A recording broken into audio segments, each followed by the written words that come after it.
ఇందిరా మహిళా శక్తి ఇందిరమ్మ సంబరాలు కార్యక్రమంలో భాగంగా పురాన్పేట గ్రామంలో ఇంత పెద్ద ఎత్తున ఘనంగా నిర్వహిస్తున్న పురాన్పేట గ్రామ మహిళా సమాఖ్య సభ్యులందరికీ మరియు ఇక్కడ ఉన్నటువంటి ఆడబిడ్డలందరికీ, నా అక్క చెల్లెలు, తల్లులు, పెద్దమ్మలు, చిన్నమ్మలు అందరికీ పేరు పేరున నమస్కారాలు తెలియజేస్తున్నాను.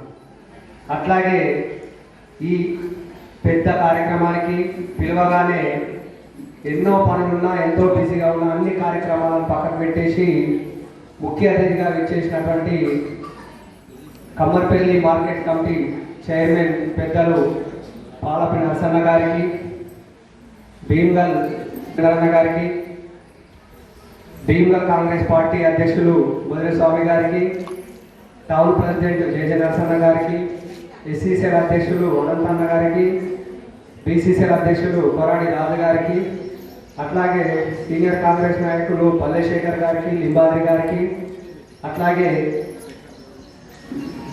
ఈ పురాన్పేట్ గ్రామంలో గత 10 సంవత్సరాలుగా కాంగ్రెస్ పార్టీని అంటిపెట్టుకొని ఇంటింటికి సేవా కార్యక్రమాలు చేస్తూ నిలిచినటువంటి తమ్ముడు శివ, సాగర్, దైడి సురేష్, ఈ కార్యక్రమాన్ని చక్కగా నిర్వహిస్తున్నటువంటి సీసీలు నరేష్, శ్రీనివాస్, రవి గారికి పేరు పేరున నమస్కారాలు తెలియజేస్తున్నాను.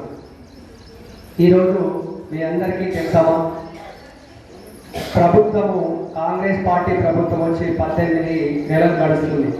ఈ 18 నెలల సమయంలో ముఖ్యమంత్రి రేవంత్ రెడ్డి గారు ప్రతి క్షణం మహిళలకు ఏదో ఒకటి చేయాలి అంటే, మహిళలు ఇంటికి దీపం ఇల్లాలు అంటారు.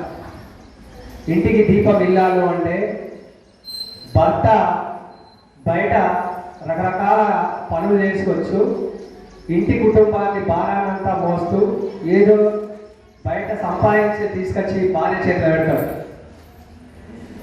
ఈ భార్య ఆ రూపాయిని ఏ రకంగా ఖర్చు పెట్టాలి, ఎంత పొదుపు చేయాలి, ఏ రకంగా దాన్ని సద్వినియోగం చేయాలి, ఆ పిల్లలకి ఏమి ఇవ్వాలి, పాలవాడికి ఏమి ఇవ్వాలి, నీళ్ళవాడికి ఏమి ఇవ్వాలి, వంటకి ఏం కావాలి, వంట సరుకులకి ఏం కావాలి, బట్టలకి ఏం కావాలి, ఉప్పు పప్పులకి ఏం కావాలని ఒకట్లో ఉన్న దాంట్లోనే సర్దుకుంటూ దాంట్లోనే పొదుపు చేస్తూ కుటుంబాన్ని నడిపిస్తూ ఉంటుంది. చాలామంది మన పల్లెటూళ్ళల్లో ఇప్పటికీ ఒక అలవాటు ఉంటుంది. అంటే అందరూ భర్తలు పనిచేస్తూ డబ్బులు తీసుకొచ్చి భార్యలకు ఇస్తారు. ఎందుకు అంటే ఒక నమ్మకం, ఖచ్చితంగా నా భార్య వీటికి సద్వినియోగం చేస్తుంది, ఒక లెక్క ప్రకారం ఖర్చు అవుతుంది. ఏదైనా అవసరం వచ్చి భర్త వచ్చి జేబులు తట్టుకుంటాడు, ఇంటి వీటి చూసి ఒక 200 రూపాయలు ఇయ్యాలి, అగో నిన్న ఎత్తి 200 వాడికి మన ఏంటికి 200 అన్నాడు అంటే అడిగేసరికి 5 అయిపోయి అతుపోయి మన సపడాకి వెళ్ళిపోతాడు. అదే 200 రూపాయలు తన జేబులు ఉంటే వెంటనే ఖర్చు పెట్టేస్తాడు. కాబట్టి ఈ విషయం ఈయన కూడా తెలుసు, అందుకోసమే భార్య చేతిలో పెట్టాడు. ఆ భయం కూడా ఖర్చు పెట్టాడు, దాన్ని పొడుపు అయితే అవి రేపు తెల్లారి మన పిల్లల అవసరాలకు, మన కుటుంబాల అవసరాలకు ఉపయోగపడుతుంది. అందుకోసమే ఇంటికి దీపం ఇల్లాలు. ఆ ఇల్లాలు ఇంత పొదుపుగా ఉంటుంది కాబట్టి ఆ ఇంట్లో దీపం వెలుగుతుంది. ఆ ఇంట్లో ఏ ఇంట్లో అయినా సమస్యలు ఎక్కడ వస్తాయి, డబ్బుల కానీ. ఇది సమృద్ధిగా ఉన్నప్పుడు అంతా సమృద్ధిగా ఉంటుంది. అది లేనప్పుడే భార్యాభర్తలకైనా, పిల్లలకైనా, అత్తాకోడళ్ళకైనా, అదిని మరణలకైనా, ఊళ్ళకైనా సమస్యలు చాలా అయిపోతాయి.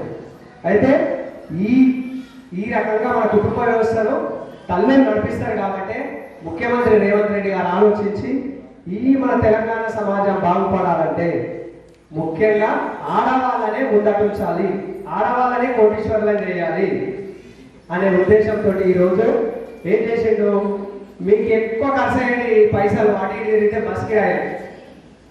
ఆడవాళ్ళు ఎందుకుంటుందంటే మన సమాజంలో చూసిన దాంట్లో ఇంతకుముందు బస్ కిరాయిలు పెట్టుకొని ఎక్కడికైనా పోయేటప్పుడు ఒక 4 ఆడవాళ్ళు ఓ పట్టుకో పక్కకో గుడికో పోతే చిల్లర లేకుంటే దిగిన తర్వాత కండక్టర్ 4 రూపాయలు ఇచ్చి మనిషికి రూపాయి తీసుకోండి, ఖచ్చితంగా రూపాయి ఇచ్చాడు నాకు ఇంటికి కూడా.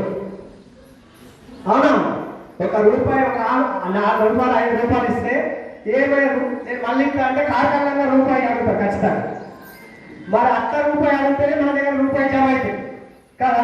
అదే మేమనుకో మొగలు సరే నువ్వు పోరా అంటాము, అది అటే పోతే మేము ఇటే పోతాం.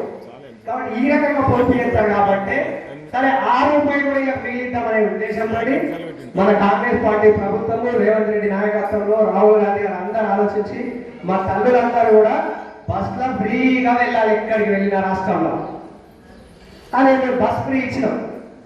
ఇక ఆరో మోప ఏమంటాడు, బస్ ఫ్రీ పెట్టిండు, బస్సులో ఇష్టం ఉన్నట్టు గుట్టుకుంటుర్రు, బాగా మంది పోతుర్రు, మమ్మల్ని ఎక్కడిస్తలేరు. అరే మింగుడెక్కంగా పోవద్దన్నారు. పాపం వాళ్ళకి బట్టిగా పోతారు ఆడలు, గుడికో బడికో ఏదో పని మీద పోతారు. పని సైడ్ తిరుగుతారు మన ఆడవాళ్ళు, ఓళ్ళు పని సైడ్ తిరగారు. అయితే పడలోడు అంటే చూసి ఓరనోడు వేరే పార్టీ వాడు ఏమన్నారంటే ఆడవాళ్ళందరూ బస్ ఫ్రీ పెట్టేటట్టు పోతున్నారు. ఎట్లా పోతారు, ఎందుకు పోతారు, ఎందుకు పోతారు? ఇంకా పని సైడ్ రోడ్డు 200 రూపాయలు కైకి ఇచ్చి పోతారా? ఎవ్వరు పోరు. ఏదో గుడికో బడికో దేనికో ఏదో అవసరం మీద పోతారు. అయితే ఈ విషయం ఇంతగానో పడుతున్నారు కానీ రేవంత్ రెడ్డి గారు ఏం చేసిండు, 100 బస్సులు ఉంటే రాష్ట్ర వ్యాప్తంగా ఇంకో వేలు ఇచ్చి 200 బస్సులు చేసింది.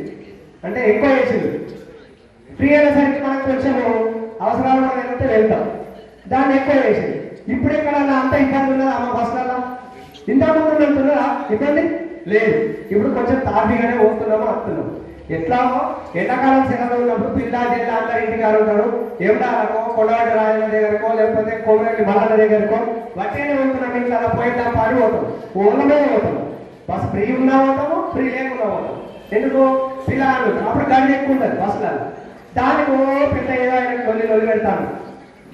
అయితే ఈ ముచ్చట కాకుండా మనకందరికి ఈ రకంగా బస్ ఫ్రీ చేసిండు. అది మీ సౌకర్యం కోసం ఇయ్యల్లటి నాటికి దాదాపు 6,771 కోట్లు బస్ ఫ్రీకి రేవంత్ రెడ్డి గారి ప్రభుత్వం ఖర్చు పెట్టింది.